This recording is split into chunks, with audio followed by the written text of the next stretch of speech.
Ничего сложного нет, ребят. Берем указательный палец, выпрямляем вперед. И мы же держим с вами, как мы знаем, все 4 пальцами. Вот, 4 пальцами. Вот, берем вот этот средний палец. Да. Вот. Поцелуйчик с большим пальцем. Шейка называется. И вот так вот берем. Видите, где-то в диаметре 4,5. Допустим, тут какое мерило. Не надо обязательно, чтобы он был вот такой. Может быть и вот такой. Видите, вот заводские приклады какие. Где-то в районе вот так вот будет.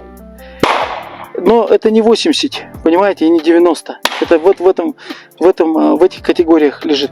Поэтому обязательно нужно мерить, чтобы он был где-то вот в районе вот так вот. Вот, обязательно замеряем 4,5.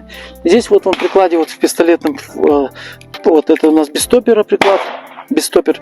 Это со стопером. Стопер, который гасит амортизатор. И вообще удобный такой для некоторых дисциплин. Нельзя сказать, что это лучше, этот хуже. Это чисто на любителя, ребята. Он, вот видите, вот поцелуйчик. Вот где-то здесь, вот в этом районе у меня уходит. Если я плотно. Вот палец у меня указательный выходит. Это называется у нас шейка. Мы закончили с вами, ребята, с рукой.